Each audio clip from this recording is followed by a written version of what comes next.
That's a baby. What? Oh, I want to see a pterodactyl.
Did I fish drown?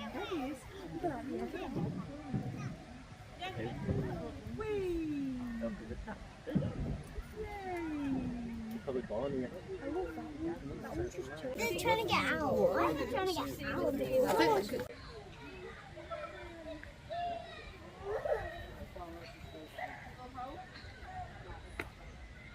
Not very good, is it? Why can't you get out the door? Can't you get out? Thank you. Trees? Can't you get out? What monkey in there?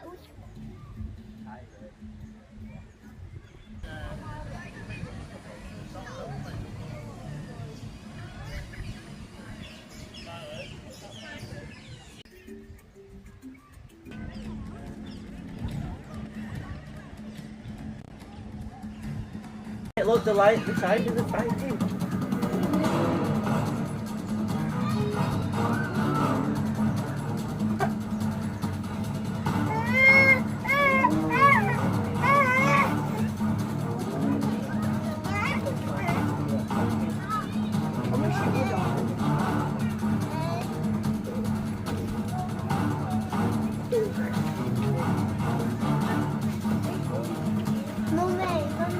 Sorry. The right one. Stand up. Fight.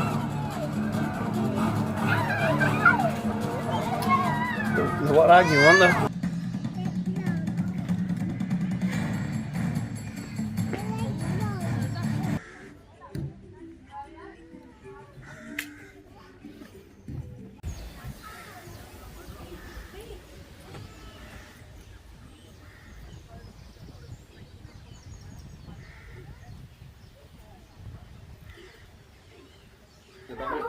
Smells of apple.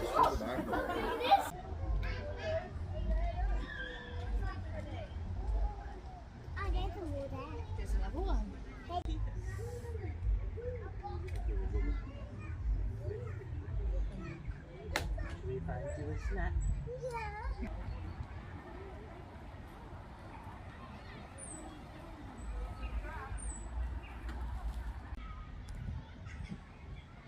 Yeah.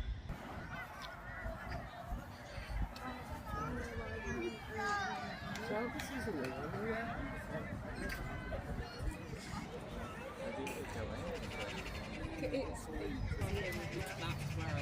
The zoo. So we have Bornean orangutans here. There are three distinct species of orangutan. These are actually the biggest of the three. We have 6 here at Blackpool Zoo, including 2 youngsters, and one of them is Rufus, who is in there somewhere. And for orangutans, they're a very, very important species out there in the wild due to their eating habits, eating things such as fruits and other stuff with seeds in. They can travel long distances, and it means as they eat, they can drop seeds across the forest floor. and this means there's a lot more plant biodiversity and a lot more spreading of those seeds. And although they do seem like herbivores, they're actually what are known as omnivores, so most of their diets do consist of vegetation. However, they do eat various species of insects as well.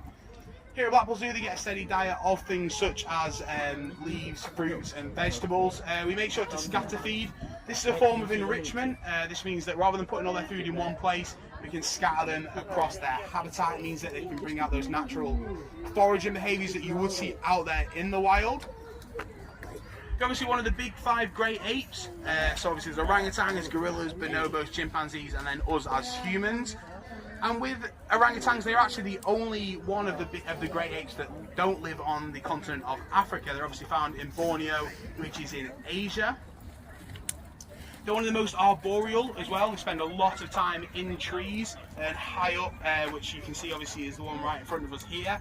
Again, this is another form of enrichment. These climbing frames brings out those natural climbing behaviours that they can utilise, which is really good for them.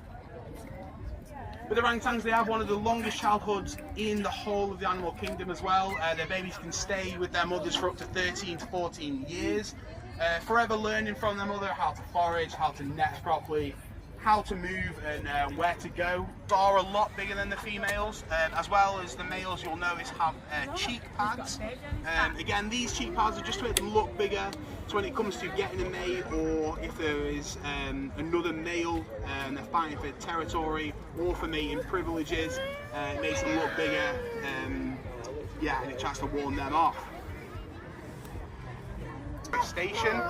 So a lot of you may have heard of palm oil. So they go through a lot of the orangutan's habitat, knocking down a lot of trees for palm oil plantations. Now orangutans, they don't really eat palm oil plants, so they're getting rid of hundreds of species of plants that they do eat for just this one that they don't really like.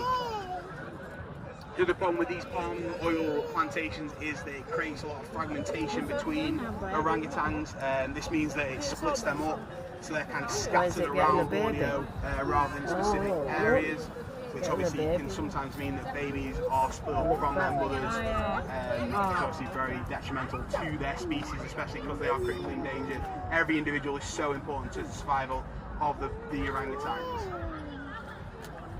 A good way that we can help with this is trying to get sustainable palm oil, which you do see. You can see it on the internet. I think it will tell you various products that are sustainable palm oil. You will see it in supermarkets. As you can see, it's trying to climb at the moment.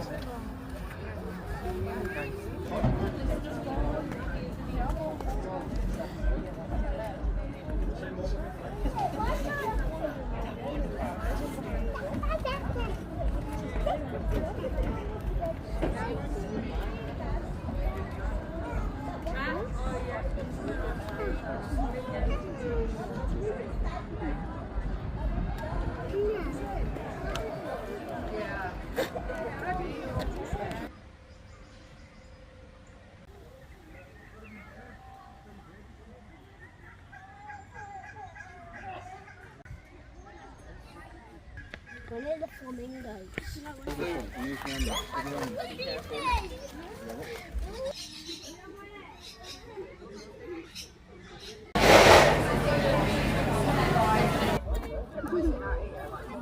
Right, well, as happy as last week. Oh my God, look at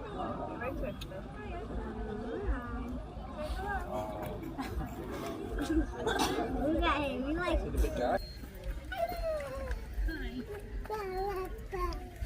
In the end, give her a nice big wave hello at the top up there so she can see us. There's a lovely wave back before a very impressive 3-metre dive into our pool. Bouncing up a little bit as she goes up and down, as their little flippers are much too small to lift their big bodies up off the ground there. Luna, one of our younger sea lions, doing a fantastic job there, as you can see, demonstrating just how a seal would move across the beach, so you can see the difference between the two. Let's give them a big round of applause there. They're taking us through these hoops travelling towards them, but when they're hunting for fish, it's actually how they hunt fish out in the wild. Judging the speed and depth and distance of those fish swimming around in the water, it means that they can catch their prey.